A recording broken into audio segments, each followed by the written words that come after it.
오늘도 5월 30일 새날을 주신 하나님께 감사드립니다. 만약 범죄 사건이 생기면 수사관들이 꼭 밝히는 것이 있습니다. 왜 범인이 그 일을 했느냐는 동기를 밝히는 일입니다. 동기가 없이 범죄가 일어나지는 않습니다. 반드시 동기를 밝힙니다.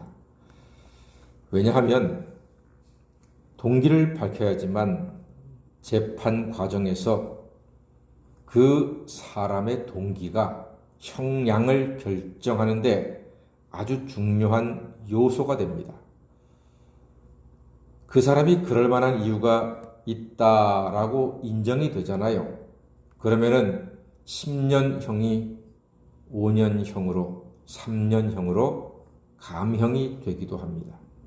또 아주 그렇다 할 경우에는 무죄가 되기도 합니다. 동기가 그렇게 중요합니다. 다윗이 이제 나라를 세우는 일이 거의 다 완성이 되었습니다. 지도자들을 요소요소에 잘 세웠습니다. 군사, 행정, 정치 조직도 아주 세밀하게 짜임새 있게 잘 갖춰졌습니다. 아마 다윗은 스스로도 무척 자랑스러웠을 것입니다. 나라가 견고하고 농사도 잘 되고 국방도 튼튼하고 물자도 나라 안에 넉넉하게 되었습니다. 그러니까 어떤 왕이 기분이 좋지 않겠습니까? 나라가 그쯤 되면 모든 권세자들은 마음이 뿌듯할 것입니다. 그러자 다윗도 그런 뿌듯함이 좀 지나쳐서 한 욕심이 생겼습니다. 그 욕심이란 바로 1절입니다. 1절. 다 같이 한번 읽어보겠습니다. 시작. 여호와께서 다시 이스라엘을 향하여 진노하사 그들을 치시려고 다윗을 격동시키사 가서 이스라엘과 유다의 인구를 조사하라 하신지라. 이에 뭐를 시켰습니까? 인구 조사를 시켰습니다. 인구 조사. 이것은 마귀의 시험에 가깝습니다. 아니, 마귀가 시험한 것입니다. 자기의 능력을 천하에 드러내고 싶은 욕심이 속에 가득한 것입니다. 가장 측근이라고 할 수 있는 요압 장군도 그 욕심을 알고 반대했습니다. 군대 장관 요압이 반대했습니다. 권세 있는 요압이 반대했습니다. 그러면은 신하의 말을 들었어야지요. 교회에서도 마찬가지예요. 담임 목사가 하고 싶은 일들이 있습니다. 근데 가끔 가다가 당회하다 보면 장로님들 중에는 장로님, 목사님 그거는 조금 빠르지 않을까요? 이건 좀 아니지 않을까요? 라고 얘기할 때가 있어요. 그러면은 담임 목사가 예, 장로님 그래 한번 그럼 더 깊이 한번 생각해 보겠습니다 하고 일단은 보류하는 게 맞지. 장로님이 반대하고 있는데 에이, 목사가 하자면 하는 거지 무슨 이렇게 말이 많아요. 믿음으로 하세요. 순종이 제사보다 낫습니다. 믿음으로 하세요. 이러면서 몰아치면은 그것은 하나님의 뜻이 아닙니다.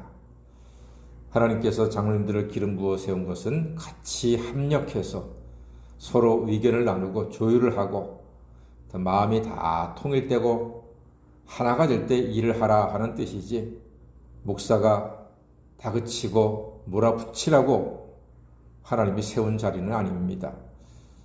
그래서 저희 교회 당회는 단 한 분의 장로님이라도 그것이 조금 아닌 것 같습니다 라고 말씀하시면은 저는 절대로 하지 않습니다.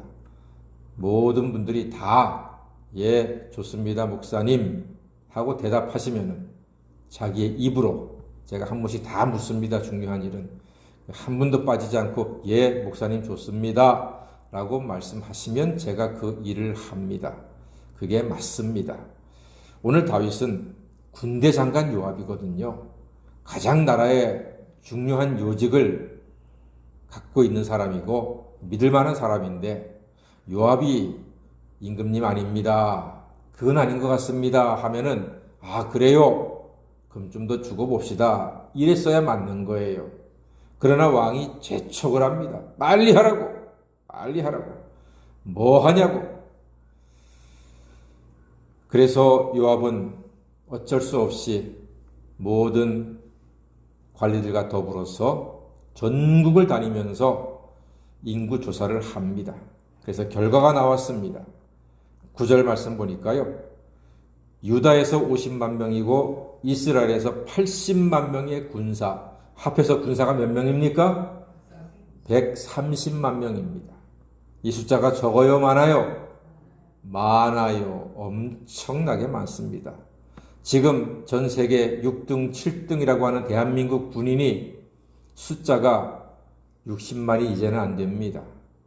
그런데 이 옛날에 우리나라 한국 군인의 2배, 3배 되는 인원이 130만 명이 엄청난 숫자입니다. 다윗은 그 보고를 받고 자랑스러웠습니다. 기뻤습니다. 아마도 잔치를 하고 포상을 하고 소문내고 마음껏 즐겼을 것입니다. 다윗이 술잔을 다 들게 하고 자 브라보 건배사 대신에 130만 이러면서 아마 신나게 즐겼을 겁니다. 기분이 좋았겠지요. 그러던 어느 날 술에서 깨어난 다윗이 불현듯 스쳐 지나가는 생각이 있었습니다.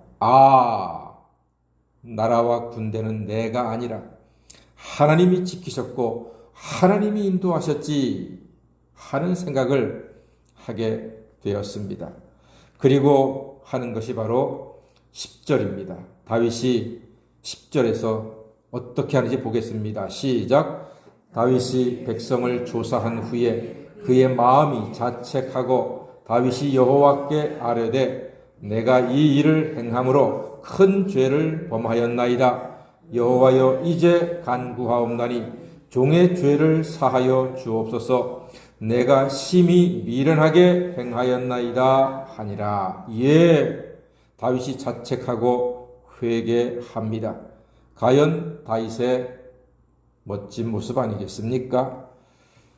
회개한 다윗, 그리고 하나님께서는 다윗의 죄가 크기 때문에 벌을 준비하십니다.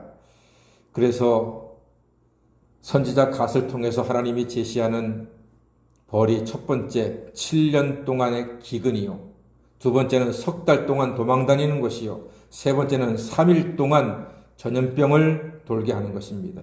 여러분 같으면 몇 번을 선택하겠습니까? 저 같으면 3번을 선택할 것 같습니다. 7년 3개월 길잖아요.